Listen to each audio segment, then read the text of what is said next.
하나님의 말씀은 에레미야 49장 23절에서 27절까지 먼저 읽겠습니다. 39절까지가 열방에 관한 심판서는 첫째로 다메섹, 두 번째로 게달과 하솔, 세 번째로 엘람에 대해서 하는 말씀인데 한 나라씩 잘라서 교독하겠습니다. 49장 23절 다메섹에 대한 말씀이라. 하맛과 아르밧이 수치를 당하리니 이는 흉한 소문을 듣고 낙담함이라. 바닷가에서 비틀거리며 평안이 없도다. 다메섹이 피곤하여 몸을 돌이켜 날아나려 하니 떨림이 그를 움켜잡고 해산하는 여인같이 고통과 슬픔이 그를 사로잡았도다. 어찌하여 찬송의 성읍, 나의 즐거운 성읍이 버린 것이 되었느냐. 이는 만군의 여호와의 말씀이니라.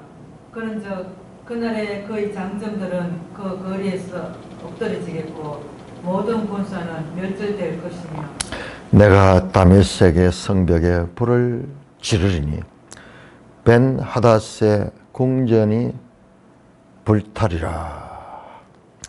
오 하나님 아버지, 은혜를 감사합니다. 열국에 관한 하나님의 심판 선언을 통하여 하나님이 누구시며 이 세상 나라들이 어떠한가를 바르게 깨닫는 시간 되게 하여 주시옵소서. 예수님 이름으로 감사하며 기도드리옵나이다. 아멘.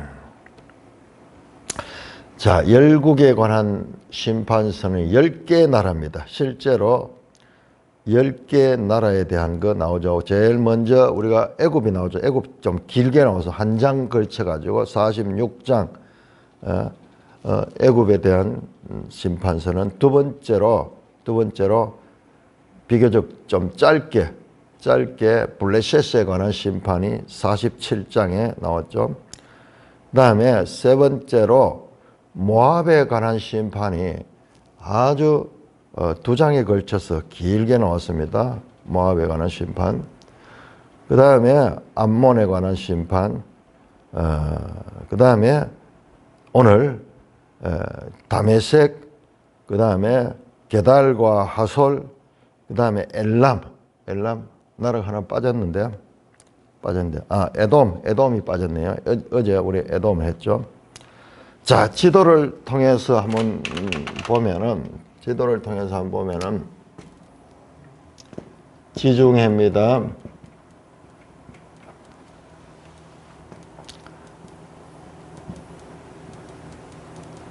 사해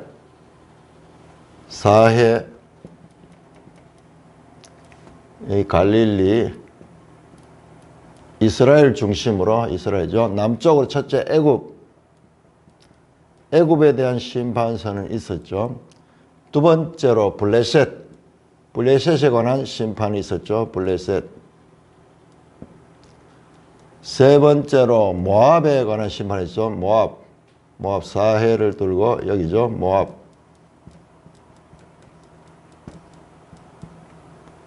이쪽 지역입니다. 그 다음에 암몬은 그 위에죠. 그 다음에 에돔은 사해 밑쪽이죠. 에돔. 자, 이렇게 하고 하나, 둘, 셋, 넷, 5개 나라하고 오늘은 다메섹은 어디냐 하면 아람이에요. 아람. 이 갈릴리 북쪽에 다메섹. 자, 북쪽입니다. 북쪽으로 올라가고 그 다음에 하게 될 나라가 게달과 하솔인데 게달과 하솔은 어디냐 그러면은 이 아랍 쪽입니다. 아랍 쪽. 이쪽에 게달, 하솔, 아라비아 광야죠. 광야에 있는 나라들입니다. 그 다음에 마지막에 나오는 엘람은 어디냐? 엘람은 저 끝에 가면은 이 페르시아만 있는데 이쪽 지역이에요. 그러니까는 바사예요. 바사가 엘람으로 이게 같은 우리로 치면은 고려나 조선이나 뭐 이 신라나 이게 같은 땅이잖아요. 그런데 이름만 바뀌잖아요. 엘람이 여기가 고대 이 바사야. 고대 바사. 자, 이렇게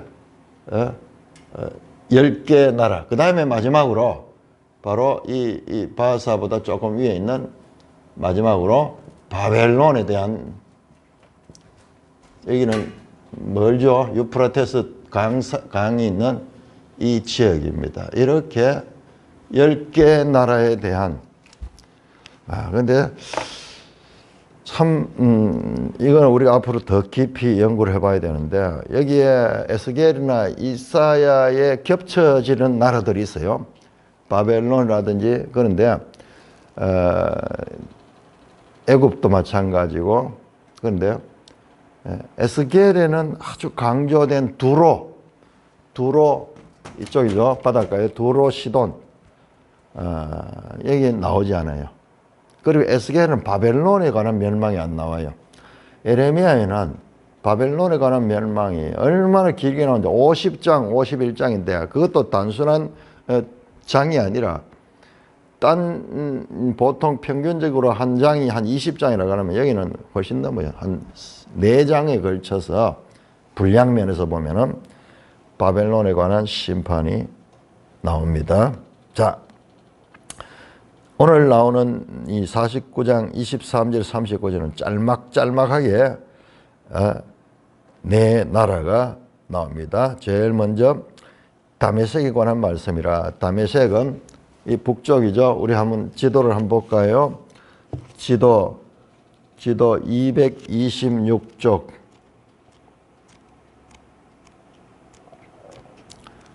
지도 226쪽을 보시면은 자, 다메섹은 저 북쪽에 있는 아람입니다. 아람 이쪽을 중심으로 해서 바로 헬몬산 바로 위에 나오죠. 다메섹. 그러니까는 이 다메섹이 나라 이름으로 나옵니다. 우리 보통 한 도시로 이렇게 보는데 아람의 한 도시로 보는데 이 당시에는 이게 서로 연합되지 않았던 것 같아요. 자, 다메섹이 나오고 오늘 보세요. 23절에 보면 하맛과 아르밧이 나오거든요. 다메섹 위에 보시면은 하맛 나오죠. 하맛 저 위에. 아르밧은 더 위에 나오네요. 아르밧은 더 위에.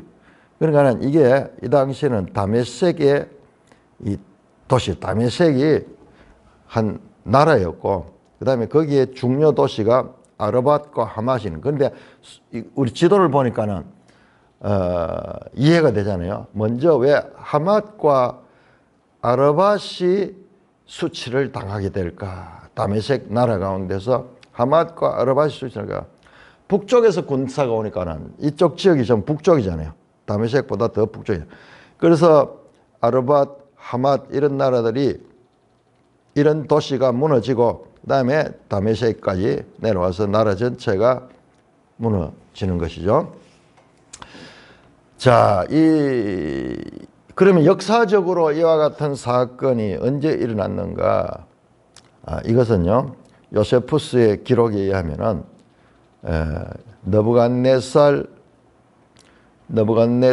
2세에 의해 가지고 다메섹이 580년경, 그러니까 유다가 586년에 무너졌고 그보다도 좀 시간이 지난 후에 이 다메섹이 느부갓네살에서 함락됩니다. 전부 다 지금 바벨론 느부갓네살에 의해서 함락된 주변 나라입니다. 그 당시에 바벨론이 세상 나라를 지배하면서 참 아이러니한 건 제일 끝에 가면은 이 세상 나라들을 모두 지배했던 바벨론이 또 다른 나라에 의해서 망하는데 그게 이제 바하사인데, 자, 하나님 세계 역사를 주관하시는데, 어제 읽었던 말씀을 보시면요. 어제 읽었던 말씀, 에돔에 관한 말씀 가운데 20절에 보면, 에돔에 대한 여호와의 의도와 대만 주민에 대하여 결심한 여호와의 계획, 하나님의 의도와 하나님의 계획, 세상 모든 나라들을 통한 하나님의 의도와 하나님의 계획, 그 모든 나라를 이끌어서 하나님의 세계의 경영을 우리가 봐야 된다. 우리가 믿는 하나님은 창조주 하나님일 뿐 아니라 오늘날도 세계 만국을 통치하시고 다스리시는 하나님이시다. 미국을 다스리시고 중국을 다스리시고 세계 모든 나라, 러시아도 다스리시고 우크라이나도 다스리시며 지금도 이 전쟁이 일어나고 이랬지만 이 모든 것들이 하나님의 의도와 하나님의 뜻 가운데서 펼쳐지는 것이다 라는 것을 알 수 있는, 우리가 이해할 수 없지만은 이 모든 것들에 대한 하나님의 주권적 통치, 궁극적으로는 하나님이 이 세상을 구원하시기 위한 하나님의 뜻이 그 속에 들어있다는 것을 알 수가 있습니다. 하맛과 아르밧이 수치를 당하리니 23절입니다. 이는 흉한 소문을 듣고 낙담하리라. 바닷가에서 비틀거리며 평안이 없도다. 자, 이거는요, 흉한 소문, 북쪽에서 군대가 쳐들어오니까는 이보다 더 두려운 소문이 없습니다. 그래서 온 나라가 낙담했습니다. 바닷가에서 비틀거리며 평안이 없다. 영어는 해석상으로 이게 바다의 파도처럼요. 바다의 파도가 쉬지 않고 출렁이잖아요. 그렇게 온 다메섹이 전쟁의 공포에 의해서 평안을 잃어버린 상태를 묘사하고 있습니다. 자, 하나님께서 이와 같은 각 열방에 대해서 시적인 표현을 통해서 그렇게 지금 예언을 보여주고 있다는 것, 우리가 놓치지 말고 시적으로 읽어야 돼요. 시적으로. 다메섹이 피곤하여 몸을 돌이켜 달아나려 하니 떨림이 그를 움켜잡고 해산한 여인같이 고통과 슬픔이 그를, 다메섹을 한 사람처럼 이 전쟁에서 피곤해서 몸을 돌이켜 달아나지만 그 두려워서 오는 떨림이 그를 한 발자국도 옮겨놓지 못하게 하고, 떨림이 그를 움켜잡고, 두려움에서 오는 떨림이죠. 그를 움켜잡고 해산하는 여인같이 고통과 슬픔이 그를 잡다. 자, 여러분, 해산하는 여인 이 이야기가 많이 나오죠. 관용적인 표현입니다. 뒤에 보면은 바벨론에 대해서 말씀할 때도 나옵니다. 에레미야 바로 앞에서 나왔던 이 22절에도 그 에돔에 대해서 말할 때도, 에돔에 대해서도 이와 같은 표현이 나옵니다.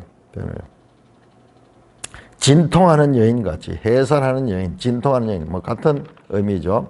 그러니까 이거는 미가서 4장 9절에 10절에도 나오고, 하나님께서 세상을 심판한 열국들이 당하는 고통을 표현할 때 공통적으로 사용되는 관용구다. 관용, 해산하는 여인, 진통하는 여인, 그 다음에 두려워서 떠는 용사가 여인 같다, 이런 표현일 때는 그 나라들이 위축이 되어가지고, 그리고 고통 속에서 아무런 대항하지 못하고 쫓겨가거나 망할 수밖에 없는 상태를 나타내는 관용적 표현입니다. 우리가 이와 같은 열국에 관한 심판선언에 나타나는 관용적 표현들을 우리가 많이 읽으면서 그거를 우리가 알아야 돼요. 이런 표현하면 이렇구나.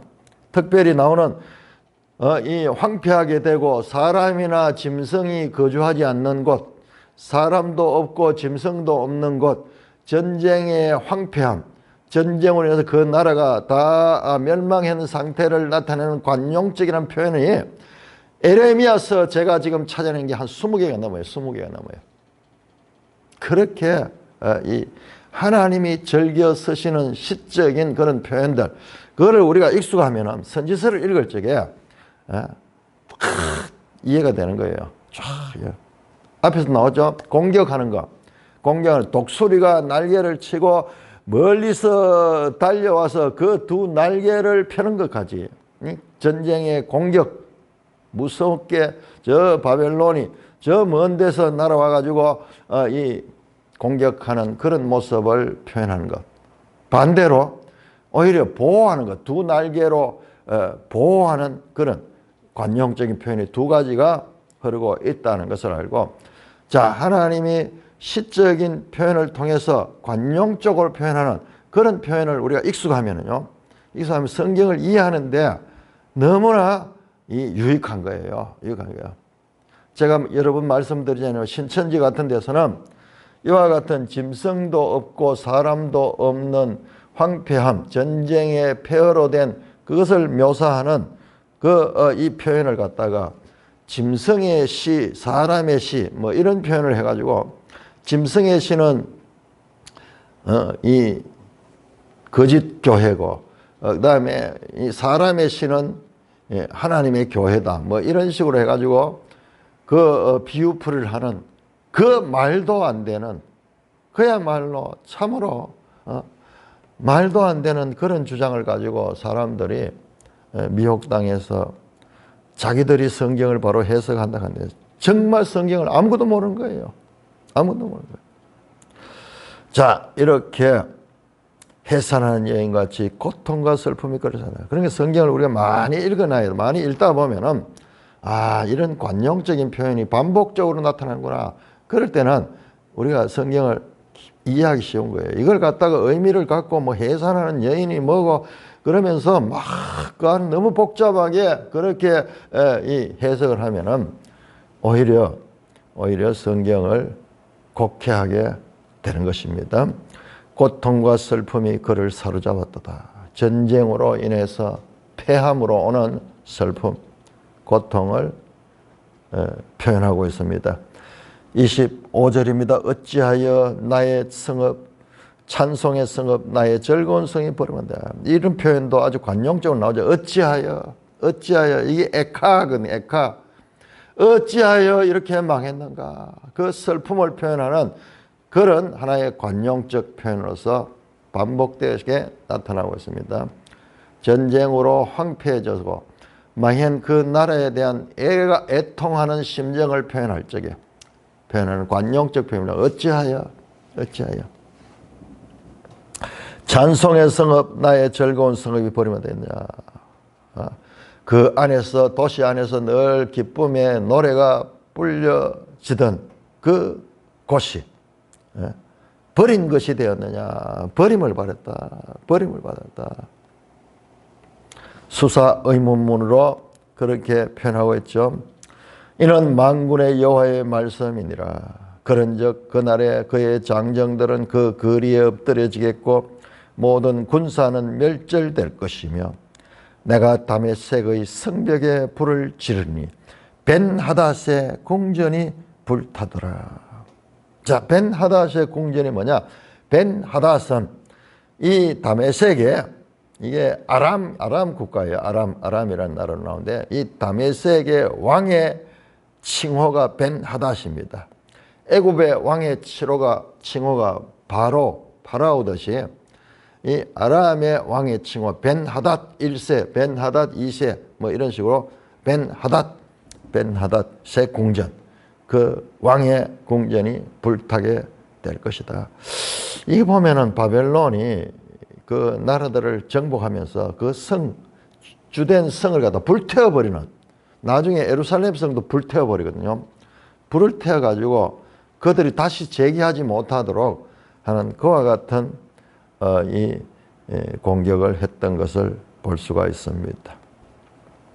자, 그런데 이렇게 끝이 납니다. 다메섹에 관한 심판 선언은 이렇게 짤막하게 끝이 나는데 여기에는 회복에 대한 약속은 그러나 내가 그들을 사로잡힌 데서 포로된서 그를 구원하리라 하는 앞에 나왔던 모압이나 이 암몬이나 그리고 애굽에 나왔던 그와 같은 회복에 대한 선언은 없습니다. 그러나 그렇다고 해가지고 이 나라들은 완전히 멸망하는 것으로 말했는가? 그렇게만으로도 볼 수는 없어. 그건 우리가 어제 봤죠. 에돔에 관해서도 마찬가지죠. 에돔에도 그건 없었는데 그런 아모스 9장에 보니까는 다윗의 장막, 무너진 장막을 세움과 동시에 그 다윗의 무너진 장막, 즉 이스라엘이 에돔을 구원하는데 이 도움을 주는 그런 역할이 나오거든요. 그러니까 여기에 나오지 않는다고 해서 이 나라는 영원히 버린 나라다. 그렇게 해석하는 것은 우리가 신중하게 해야 되겠다. 제가 처음에는 그렇게 봤어요. 딱 따져보니까 4개의 나라는 그 회복에 대한 약속이 있고 이스라엘까지 포함하면 5개 나라.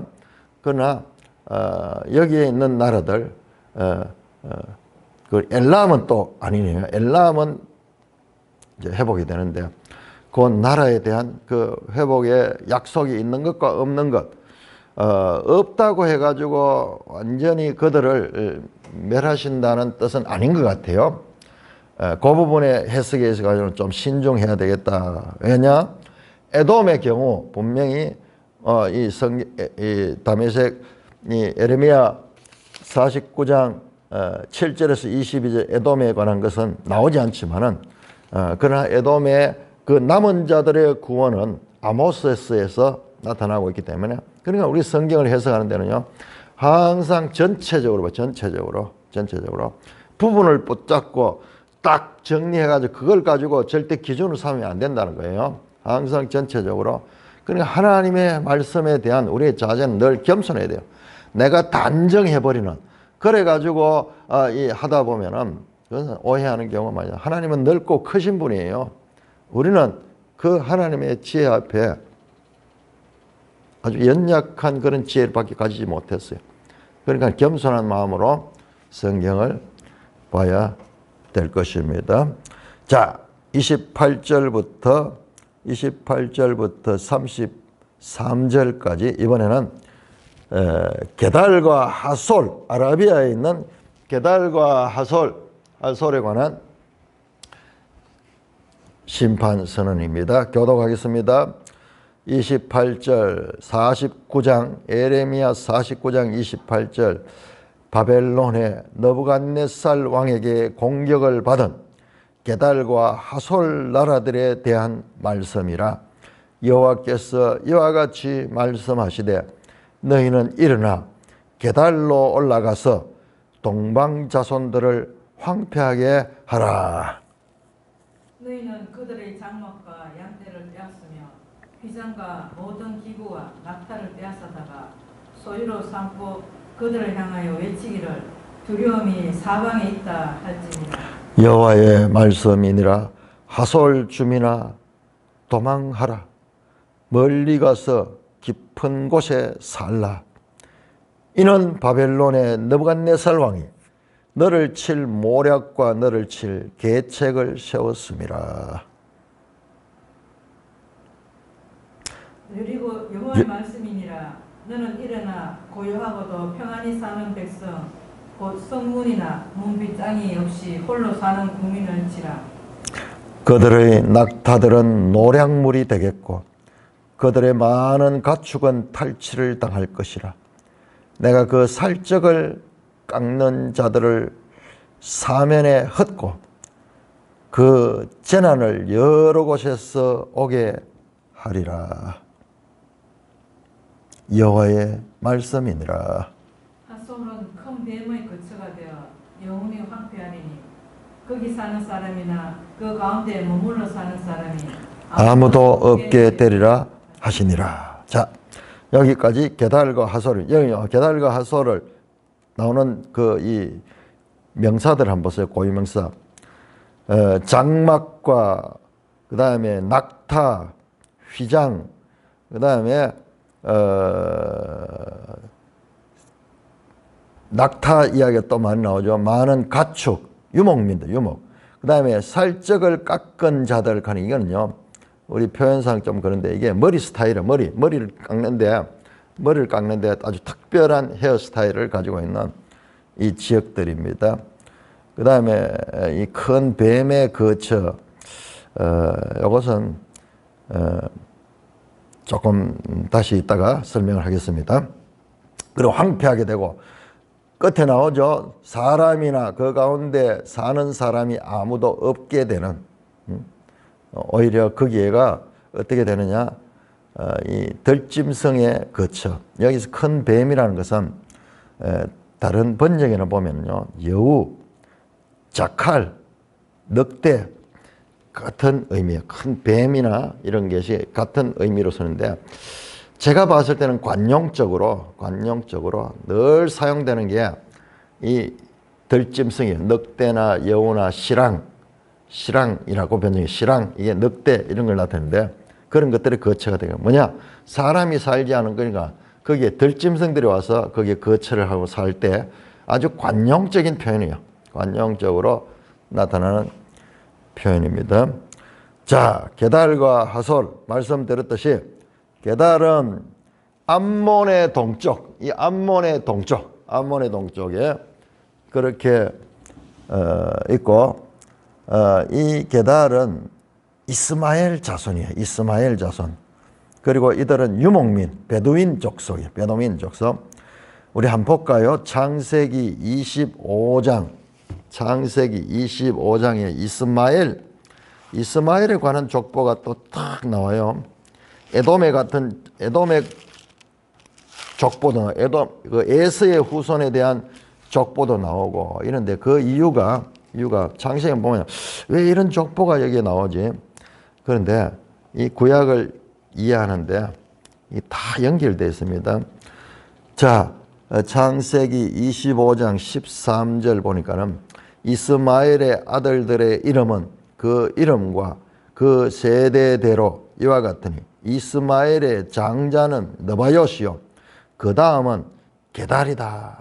압부엘과 밉삼이니 게달이 우리가 흐뭇한, 그 다음에 또 하닷 나오네요. 하닷 15절에 하닷과 데마와, 그러니까 하솔은 아니죠. 하솔과 좀 다르네요. 자, 그러니까는 이 게달이 우리가 흐릿하지만은 그 계보를 하시는 이 이스마엘의 후손들이, 주로 이스마엘의 후손들은 이 아라비아 이런 쪽에 많이 살고 있습니다. 그래서 아랍 사람들은 이스마엘을 그들의 조상으로 그렇게 숭배하고 있죠. 너희는 일어나 게달로 올라가라. 자, 너희는 누구냐 하면 하나님이 지금 바벨론에게 명령하는 거예요. 일어나 게달로 올라가서 동방자손들을 황폐하라. 나오죠. 동방자손. 그러니까는 이 유다로 봤을 때 동쪽에 있는 동방자손들을 황폐하게 하라. 너희는 그들의 장막과 양떼를 빼앗으며 휘장과 모든 기구와 낙타를 빼앗아 소유로 삼고. 자, 여기 나오는 거 보세요. 장막과 양떼, 뭐 성을 부순다든지 그런 이야기가 안 나오죠. 왜 그러냐 하면 이 사람들은 베두인족, 이 유목민들은 유목민들은 성을 지어놓고 그렇게 살지 않고 항상 떠돌아다니죠. 그러니까 그들의 장막이 중요하겠죠. 왜냐하면 가는 곳마다 새로 텐트를 쳐야 되니까는 이 텐트입니다. 여러분, 아가서 1장 5절에 보면 게달의 장막하면 최고, 장막 중에서, 텐트 중에서 최상품 텐트를 게달의 장막이라고 해요. 왜냐? 이들은 늘 유목민족이기 때문에 장막 만드는 일이나 장막의 재료를, 좋은 것을 그렇게 하면서 장막 만드는데 그들의 이 산업이 발달했을 것입니다. 그리고 양떼는 이 유목민들이 이 하나의 생활 수단이죠. 휘장과 모든 기구와 낙타를 뺏어다가, 낙타도 마찬가지죠. 이 유목민들은 이 낙타가 아니면 딴 짐승들은 살 수가 없죠.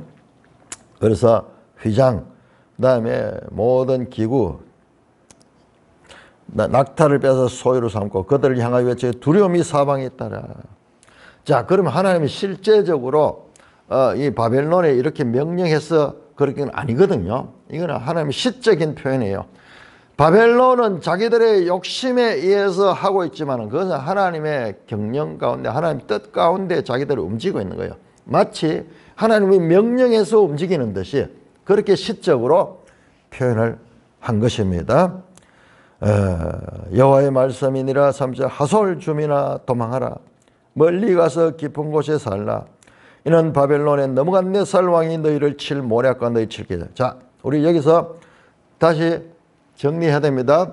10개 나라 가운데 9개 나라, 9개 나라. 나중에는 바벨론은 또 다른 나라에 멸망하니까요. 9개 나라들은 애굽부터 시작해가지고 이 모든 나라들은 바벨론에 의해서 망한 나라예요. 바벨론에서 망한. 그러니까 하나님은 이 나라들을 이 심판하는 도구로 바벨론을 들어 쓰는 거예요. 이따 보면은 우리가 다음 시간에 보면은 바벨론이 나오는데 바벨론은 하나님이 이 나라들을 파괴하는 도구예요. 열방의 망치요. 망치. 채찍도 되고 하는 그런 도구야. 그런 도구로 사용된다는 것입니다. 이는 바벨론에 넘어간 네살 왕이 너를 칠 모략과 너를 칠 계책을 세웠습니다. 아직까지 이 망하지 않을 때네요. 그러니까는 앞으로 그런 일이 날 것이다. 여호와의 말씀이니라. 너는 일어나 고요하고 평안히 사는 백성 곧 성문이나 문빗장 없이 홀로 사는 국민을. 자, 이것도 아주 중요한 표현이에요. 관용적 표현입니다. 제가 지금 반복해서 하나님께서 예언에 있어가지고 관용적으로 표현한 것을 강조하고 있습니다. 그걸 이번 기회에 제대로 읽어놓으면요. 그러면 다른 부분에 나오는 이런 표현들도 우리가 쉽게 이해하십니다.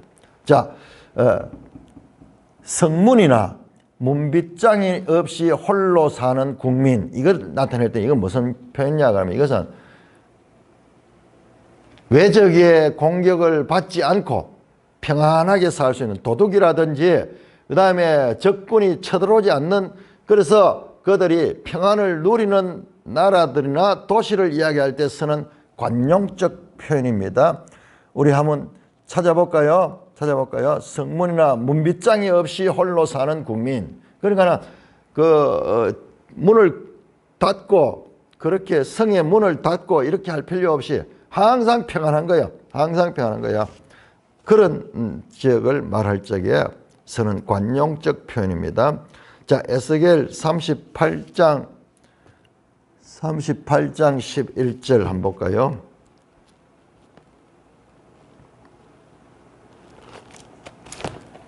에스겔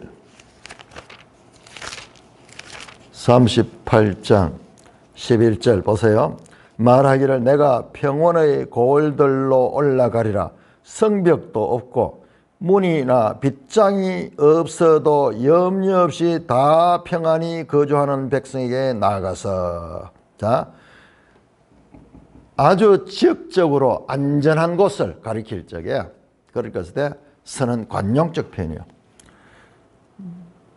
문이나 빗장이 없어도 염려 없이 다 평안히 거주하는 백성에게 가서 갈 때 이게 하나의 관용적인 표현입니다. 그런데 세상에는 이런 땅이 없습니다. 이게 일시적으로는 이렇게 자기들의 평안을 누리지만은 그러나 하나님께서 쓰시면은 이것도 공격을 답니다. 스가랴 2장 4절 유명한 말씀입니다. 스가랴 2장 4절. 제가 지금 이런 소소한 부분을 말하는 건요. 요걸 하나를 알아놓으면은 구약 성경 선지서를 이해하는데 이게 반복적으로 관용적으로 사용되는 표현이기 때문에 다른 성경까지도 이해하는데 큰 힘이 됩니다. 2장 4절 스가랴 2장 4절 이르되 너는 달려가서 그 소년에게 말하라. 예루살렘 가운데 사람과 가축이 많으므로 성곽 없는 성읍이 될 것이라 하라. 자, 성곽 없는 성읍. 성곽은요, 적으로부터 그 도시를 보호하기 위해서 힘들게 세우는 거잖아요. 그래서 성곽 없는 성읍은 평화로운 성읍이에요. 평화로운 성읍. 장차 예루살렘은 성곽 없는, 그 대신 사람과 가축이 많으므로, 자 여러분 이게 나오잖아요. 여기에 사람과 가축이 많다. 사람과 가축이 많다. 이것은 전쟁의 피해를 받은 후에라도 다시 회복된 상태인 거예요. 이게 에레미야 30장입니까? 31장입니까? 거기서 나왔던 하나님께서 내가 사람의 씨와 짐승의 씨를 뿌리겠다는 말이 바로 이거예요. 사람의 씨와 짐승의 씨를 뿌려가지고 그 결과가 이거예요. 사람과 가축이 많음. 이 가축이라는 표현하고 짐승이라는 표현이 이게 다른 게 아니냐 그렇게 볼 수 있는데 이건 우리 번역의 잘못이에요. 번역이 좀 일관됐으면 좋은데요. 짐승이라는 표현도 베헤마고 가축도 베헤마예요. 베헤마. 그래서 원어로 보면 같은 이야기. 자, 사람과 가축이 많은 성과 없는 성이야. 사람과 가축이 많은 거는요. 그 성이 이제 안정이 되고 평안해서 복을 받아서 사람들이 많이 사는 것을 나타내는 평화로운 땅을 나타내는 관용적 표현이다. 스가랴서는 하나님의 성이 될 것이다. 불로 성곽이 되어서 지켜줄 것이다. 그런 표현을 하는 거죠. 자, 성문이나 문빗장 없는 이사야 60장 한번 볼까요? 이사야 60장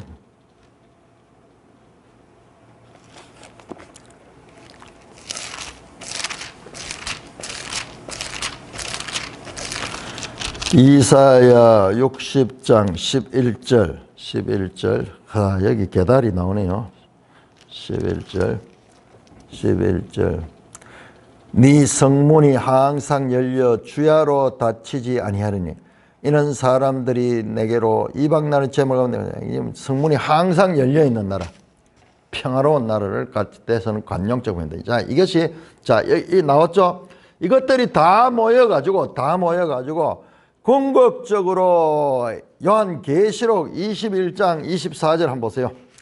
요한계시록 21장 새하늘 새 땅 새 예루살렘 21장 24절에 보세요. 24절에 만국이 25절이에요. 낮에 성문들을 도무지 닫지 않으니 거기는 밤이 없다. 만국이 24절 만국이 그 빛 가운데로 다니며 땅의 왕들이 자기 영광을 가지고 그리로 들어가 새 예루살렘 성으로 들어갑니다. 낮에 성문들을 도무지 닫지 않으니 거기는 밤이 없습니다. 이것은 무슨 표현이냐 그러면 이건 이제 우리 구약적인 이런 성경을 보면 이게 정말 평화로운 이 죄가 없고 평안이 있는 그 복락의 상태를 나타내는 관용적 표현.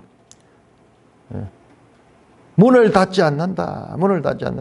늘 열린 문체로 그렇게 산다.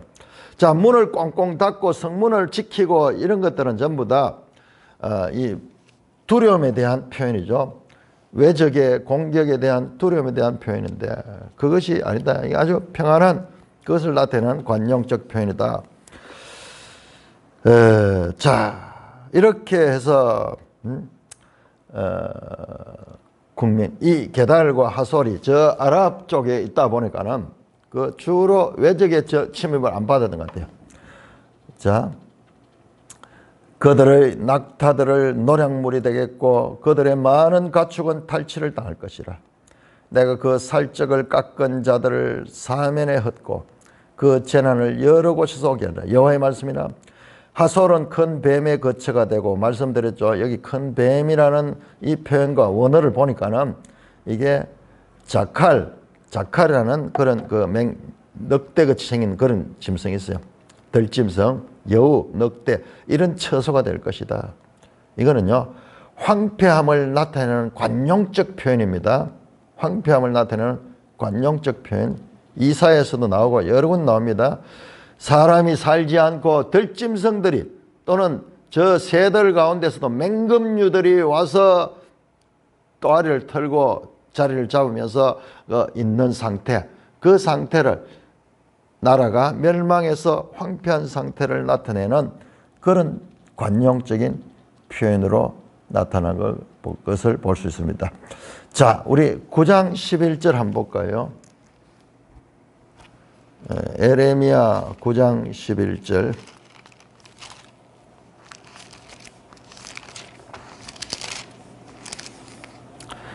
자, 나오네요. 내가 예루살렘을 무더기로 만들며 성냥이의 굴이 되게 하겠고 유다의 성읍들은 황폐하게 주민이 없게 하리라. 자, 이거 보세요. 성냥이의 굴, 성냥이 가는 게 이런 게 여우 같은 이런 종류죠. 들짐승이죠. 그러니까 예루살렘 도시가 이런 들짐승들이 거처하는 곳이 되고 그 대신에 어떻게 사람은 없는 거예요. 사람이나 가축은 없고 들짐승들이 사는 거예요.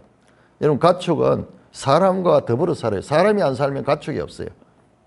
그래서 자, 이것은 지금 제가 이 나를 담은 관용적 표현 몇 가지를 지금 이야기합니다. 자, 이런 부분들을 성경을 읽으면서 계속 이해를 하면은 성경을 읽기가 훨씬 유익합니다. 하나님의 표현법, 하나님이 우리 인생들의 눈높이에 낮춰서 그림 언어로 그려주는 그런 표현, 시적인 표현들. 자, 이런 것들은 관용적으로 사용되니까는 이런 것들을 우리가 익혀놓으면은 저 어려운 선지서들이 결코 어려운 내용이 아니에요. 어려운 내용이 아닙니다. 자, 그래서 뱀의 거처, 이 원어로 보니까는 이 성냥이의 거처, 여우의 거처, 뭐 같은 단어입니다. 영원히 황폐하게 된다. 완전히 황폐를 나타내는 그림 언어입니다. 거기 사는 사람이나 그 머물러 사는 사람은 아무도 없다. 사람도 없으니까는 가축도 없는 거죠. 짐승도 없는 거죠. 아까 말씀드렸던 그 말씀이에요. 제가 이거를 뽑아봤는데요. 지금 20개 넘게 찾아놨어요. 우리가 이런 관용적인 표현을 모르니까는 이걸 가지고 여기서 사람은 뭐 누구를 나타내고 짐승은 뭐를 나타내고 이런 식으로 잘못 해석하는 거예요. 관용적 표현은 관용적으로 봐야 되지.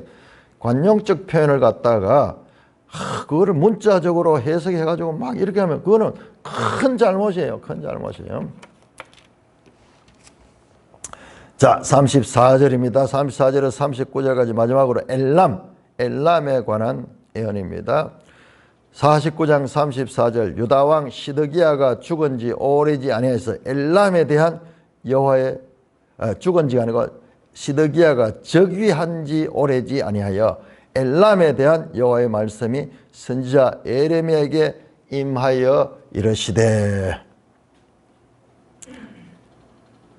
만군의 여호와가 35절입니다. 이와 같이 말씀하노라. 보라, 내가 엘람의 힘의 어뜸가는 활을 꺾을 것이요 하늘 사방에서부터 사방 바람을 엘람에게 오게 하여 그들을 사방으로 흩으리니 엘람에서 쫓겨난 자가 가지 않는 나라가 없으리라. 여호와의 말씀이니라. 내가 엘람으로 그의 원수의 그의 생명을 노리는 자의 앞에서 놀라게 할 것이며 내가 재앙 곧 나의 진노를 그들 위에 내릴 것이며 내가 또 그 뒤로 칼을 보내어 그들을 멸망시키리라. 내가 나의 보호자를 엘람에 주고 왕의 고관들을 그곳에서 멸하리라. 여호와의 말씀이니라. 그러나 말이래 이르는 내가 엘람의 포로를 돌아가게 하리라. 여호와의 말씀이라. 야, 엘람에는 또한 회복에 대한 이 말씀이 나오고 있습니다. 자, 엘람, 우리 한번 지도를 한번 찾아보겠습니다. 엘람은요 수산성의 수도예요. 수산성. 다니엘 2장에 보면 페르시아와 연관이 되어 있죠. 자, 지도 235쪽 한번 보고요. 235쪽. 예, 나오네요. 235쪽.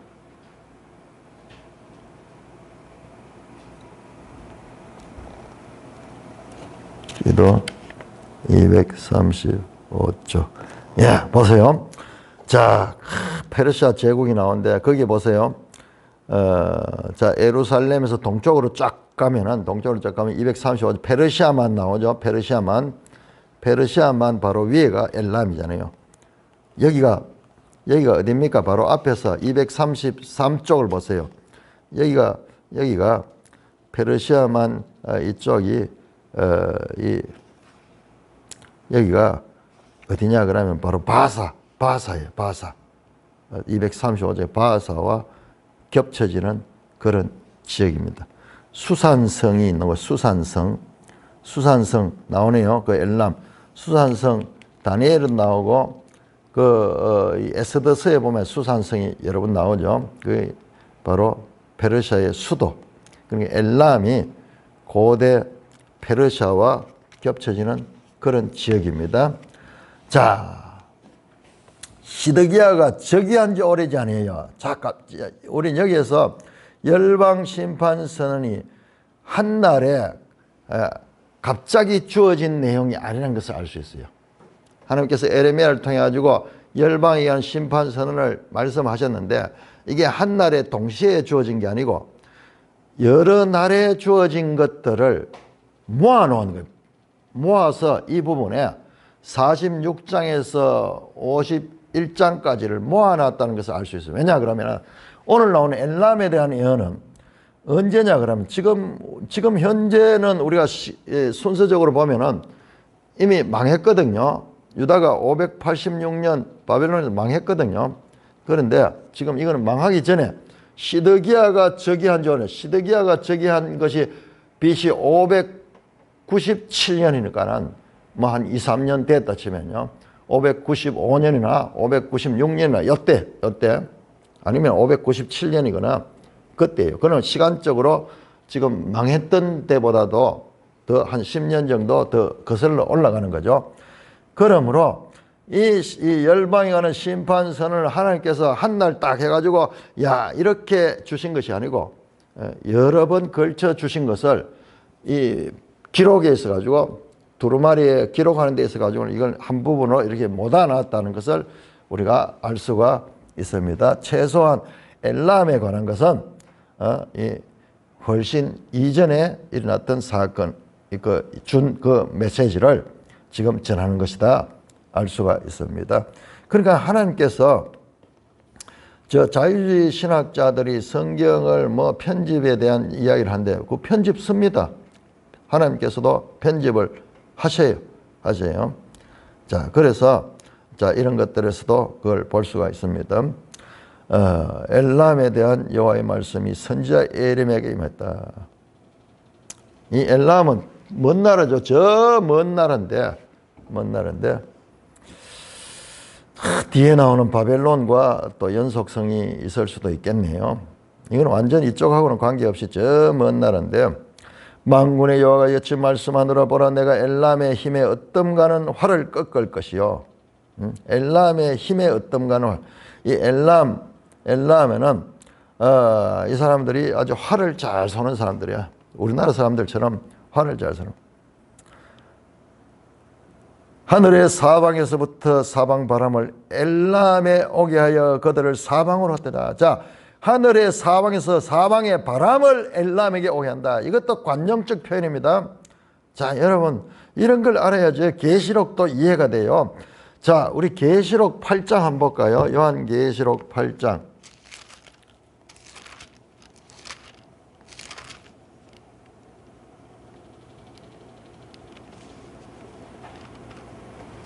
아, 7장이네. 7장 1절. 일 후에 내가 내 천사가 땅 내 모퉁이에 선 것을 보니 땅의 사방에 바람을 붙잡고 있어 바람으로 하여금 땅이나 바다이나 각종 나무에 불지 못해. 자, 천사들이 땅의 사방에 바람을 통제하고 있는 거야. 붙잡고 있는 거야. 그러나 이것을 통제를 풀어버리면 바람이 확 몰려오는데 이걸 뭘 가리키냐? 이게 단순한 바람이 아니고 이것이 바로 전쟁이에요. 전쟁. 그러니까 전쟁의 바람이 불도록.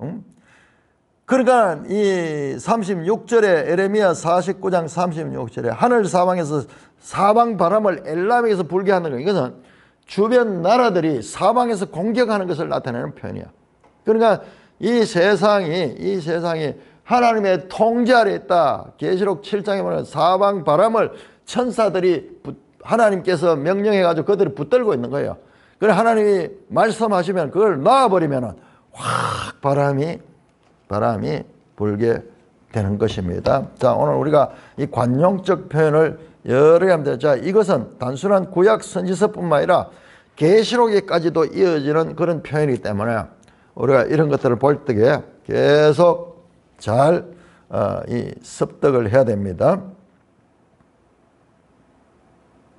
그래서 엘람에서 쫓겨난 자가 가지 않을 나라가 없다. 쫓겨나가지고 온 세상 모든 곳에 흩어지는 거예요. 디아스포라 되는 거예요. 유대인뿐만 아니라 유대인들도 온 땅에 흩어지지만 엘람도 동일하게 하나님께서 섭리하고 있습니다. 내가 엘람으로 그의 원수의 앞 그의 생명을 노린 자 앞에서 놀라게 할 것이며 내가 제한 곧 나의 진노를 그들에게 내가 하나님이 하신 거예요. 내가 또 그 뒤에 칼을 보내어 그들을 멸망시키라. 내가 나의 보좌를 엘람에 주고 왕의 고관들을 그곳에서 멸하리라. 엘람에 하나님의 보좌를 세우고 그 다음에 이 왕들이나 고관들을 다 쫓아내버리겠다. 다 쫓아내버린다. 여호와의 말씀이라. 그리고 그들을 멸해버립니다. 그러나 39절 말이래 마지막 날에는 내가 엘람의 포로를 돌아가게 하리라. 여러분 이게요 구체적으로 어떻게 나타나는지 아시겠습니까? 한번 찾아볼까요? 사도행전 2장 9절입니다. 사도행전 2장 9절. 자, 마지막 날에 돌아온다는 것은 궁극적으로는 전부 신약의 사도행전 2장을 가리킵니다. 사도행전 2장 9절. 우리는 바데인과 메데인과 엘람인가, 바로 엘람, 메소포타미아, 유다, 갑바도기아, 폰토, 아시아, 부르기아, 밤빌리아, 애굽도 나오네요. 애굽도 돌아오게 한다고 하는 말씀하죠. 구레네에 가까운 리비아 여러 지방사, 로마에서 온 나그네야. 자, 엘람이 여기 들어가 있어요. 궁극적으로 예수님이 온 이후에 오순절 성령이 강림할 적에 그때 마치 언어가 분리돼서 온 나라의 국가들이 흩어졌듯이 언어가 통일되면서 그들이 그리스도 안에서 하나님 나라의 백성으로 참여하게 되는 그런 일들이 시작되었습니다. 그러므로 이 엘람에 관한 예언, 이 마지막 나오는 회복의 말씀은 예수 그리스도 안에서 성취되는 신약 시대를 가리키고 있다는 것을 알 수가 있습니다. 찬송가 507장입니다.